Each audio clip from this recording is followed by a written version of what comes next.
வாக்கில் இவங்க ரெண்டு பேரும் இடத்தை மாற்றுறாங்க. மீனராசியில் இருந்த ராகு 8ஆம் இடத்திற்கு இடம்பெயர்வது, அதாவது கும்பராசிக்கு இடம்பெயர்வது அப்படின்றதும், 3ஆம் இடத்தில் இருந்த கேது 2ஆம் இடம் என்னும் சிம்ம ராசிக்கு இடம்பெயர்வதும் எந்த மாதிரியான பலன்களை தருவார்கள்? பொதுவாக 2ஆம் இடத்துக்கு வரக்கூடிய கேது கல்வி கேள்வியில் நல்ல ஒரு சாதகமான அமைப்பை தருவார். பொதுவாக 2ல் கேது இருந்தால் கல்வியில் தடை வரும் அப்படிம்பாங்க.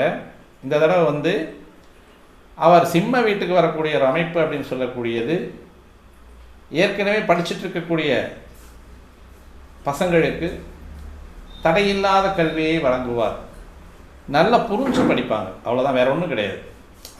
எப்போவுமே 2ஆம் இடத்தில் இருக்கக்கூடிய கேது, லக்கணத்துக்கு 2ல் கேது இருந்தால் கெடுகிரக பார்வைகள் லக்கணத்துக்கு 2ஆம் இடத்திற்கு விழுந்து தனம், குடும்பம், வாக்கு அப்படின்னு சொல்லக்கூடிய பாவத்திற்கு சனியினுடைய 3ஆம் பார்வை, 7ஆம் பார்வை, 10ஆம் பார்வையோ, செவ்வாயினுடைய 4, 7, 8ஆம் பார்வையோ 2ஆம் இடத்துக்கு விழுந்து, அல்லது 2 கிரகங்களுடைய பார்வையும் அந்த பாவத்திற்கு விழுகும் பொழுது கேது மட்டும் அந்த இடத்துல இருந்தார் அப்படின்னா அந்த ஜாதகர் நல்ல உயர்கல்வியும் நுண்கல்வியும் அப்படின்னு சொல்லக்கூடிய ஆராய்ச்சி கல்வியை படிக்கக்கூடிய மாணவர்களாக இருப்பாங்க. எப்போவுமே கேது 2ஆம் இடத்துக்கு வர்றது வித்தியாசமாக இருக்குல்ல.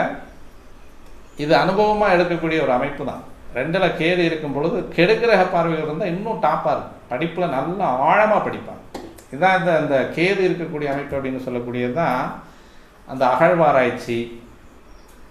அப்புறம் அந்த உடற்கூறு இயல் அப்படின்னு சொல்லக்கூடிய உடம்பை கிழித்து ஆப்ரேஷன் பண்ணுறாங்க இல்லையா, ஜென்ரல் சர்ஜரி, அதிலே ஸ்பெஷல் சர்ஜரி ஸ்பெஷலிஸ்டெல்லாம் இருக்காங்க இல்லையா, கண் அறுக்கிறவங்க, காது மூக்கு தொண்டையில் ஆப்ரேஷன் பண்ணுறவங்க, அதேமாதிரி ஓப்பன் ஹார்ட் சர்ஜரி அப்படின்னு சொல்லக்கூடிய உடற்கூறு இயல் அப்படின்னு சொல்லக்கூடியதை அந்த கூராய்ந்து செய்யக்கூடிய அமைப்பில் வரக்கூடிய அந்த மருத்துவர்கள், ஆராய்ச்சியாளர்கள் எல்லாமே 2ல் கேது இருக்கிறவங்க நல்ல தெளிவாக வரும் அவங்களுக்கு.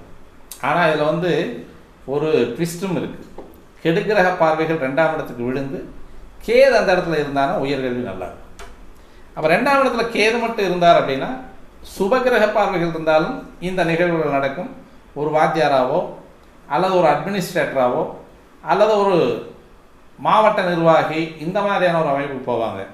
அதே கெடுகிரக பார்வைகள் இருந்தது அப்படின்னா ரொம்ப ஆழமாக டீப்பாக அதில் எந்தெந்த அளவுக்கு நம்ம நுழைஞ்சு படிக்க முடியும், அதாவது அனுபவத்தில் இல்லாத கல்வியை கூட எடுத்து படிக்கக்கூடிய ஒரு அமைப்புகள்லாம் அந்த கேது கொடுப்பார். அப்போ இந்த மாதிரியான அமைப்பில் 2ஆம் இடத்துக்கு உங்களுக்கு கேது வர்றது அப்படிங்கிறது